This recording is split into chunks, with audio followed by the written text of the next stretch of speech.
Bismillahirrahmanirrahim. Assalamualaikum warahmatullahi wabarakatuh. Bersyukur kepada Allah Subhanahu wa Ta'ala yang telah memberikan saya, Fitri Zuliana, kesempatan untuk menyelesaikan tugas dari Bapak Rusdian Marta MPD. Dan tidak lupa pula bersyukur kepada Allah Subhanahu wa Ta'ala yang telah memberi teman-teman kesempatan untuk menyaksikan video tugas saya. Baiklah, saya akan menyampaikan materi tentang masyarakat dan komunitas. Apa itu masyarakat? Masyarakat merupakan sejumlah manusia dalam arti seluas-luasnya dan terikat oleh suatu kebudayaan yang mereka anggap sama. Awal dari masyarakat berasal dari hubungan antar individu. Masyarakat terbentuk melalui hasil interaksi yang terus-menerus antar individu.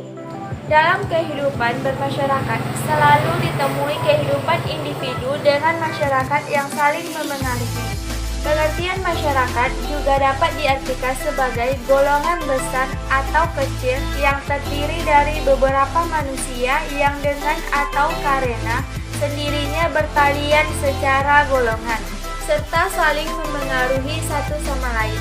Penggunaan istilah masyarakat dapat menggambarkan bahwa hakikat manusia yang senantiasa ingin hidup bersama dengan orang lain. Masyarakat tidak akan bisa dilepaskan dari kebudayaan dan kepribadian. Hal ini karena individu di dalamnya tidak bisa lepas dari nilai-nilai, norma, tradisi, kepentingan, dan lain sebagainya. Selanjutnya, ciri-ciri masyarakat. Ada 6 ciri dalam masyarakat. Yang pertama, hidup secara berkelompok. Yang kedua, melahirkan kebudayaan. Yang ketiga, terdapat interaksi antar anggota. Yang keempat, mengalami perubahan. Yang kelima, adanya pemimpin. Dan yang terakhir, memiliki stratifikasi sosial. Berdasarkan buku teori sosiologi tentang perubahan sosial oleh Surjono Sutarto, fungsi-fungsi masyarakat ialah 1. Fungsi adaptasi. Fungsi adaptasi menyangkut hubungan antara masyarakat sebagai sistem sosial dengan subsistem organisasi perilaku dan dengan dunia fisik organik. Yang kedua, fungsi integrasi. Fungsi integrasi mencakup jaminan terhadap koordinasi yang diperlukan antara sistem sosial, khususnya yang berkaitan dengan kontribusi pada organisasi dan berperannya keseluruhan sistem. Selanjutnya, yang ketiga, fungsi mempertahankan. Fungsi mempertahankan pola hal ini berkaitan dengan hubungan antara masyarakat sebagai sistem sosial dengan subsistem kebudayaan. Hal itu berarti mempertahankan prinsip-prinsip tertinggi dari masyarakat karena diorientasikan pada realita yang terakhir. Yang keempat, fungsi pencapaian tujuan. Fungsi pencapaian tujuan menyangkut hubungan antar masyarakat sebagai sistem sosial subsistem aksi kepribadian. Fungsi ini menyangkut penentuan tujuan-tujuan yang sangat penting bagi masyarakat dan mobilisasi masyarakat untuk mencapai tujuan tersebut. Baiklah, selanjutnya komunitas. Apa itu komunitas? Komunitas adalah sebuah kelompok sosial yang beberapa organisasi yang berbagi lingkungan. Umumnya memiliki ketertarikan dan habitat yang sama.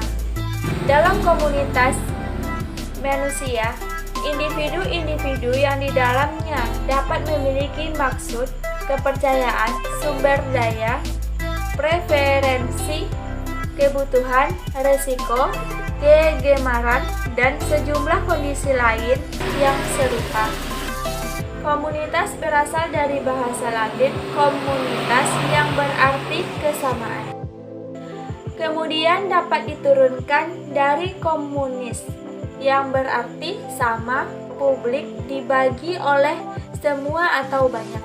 Lalu, komunitas dapat terbagi menjadi 3 komponen. Yang pertama, berdasarkan lokasi atau tempat. Wilayah atau tempat sebuah komunitas dapat dapat dilihat sebagai tempat di mana sekumpulan orang mempunyai sesuatu yang sama secara geografis dan saling mengenal satu sama lain sehingga tercipta interaksi dan memberikan kontribusi bagi lingkungannya. Yang kedua, berdasarkan minat. Sekelompok orang yang mendirikan suatu komunitas karena mempunyai ketertarikan dan minat yang sama, misalnya agama, pekerjaan, suku, ras, hobi, maupun berdasarkan kelainan seksual.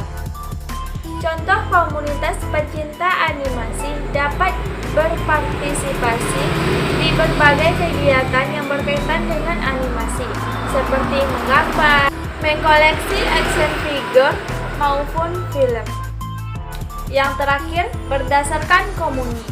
Komuni dapat berarti ide dasar yang dapat mendukung komunitas itu sendiri. Baiklah, dapat kita simpulkan perbedaan antara komunitas dan masyarakat memiliki arti yang berbeda. Komunitas lebih bersifat kecil, homogen, kultural, serta relatif otonom. Sedangkan masyarakat lebih bersifat besar, heterogen, struktural, produktivitas, efisiensi, serta dependen. Baiklah, hanya itu yang dapat saya sampaikan. Lebih dan kurang saya mohon maaf. Wabillahi taufiq wal hidayah. Wassalamualaikum warahmatullahi wabarakatuh.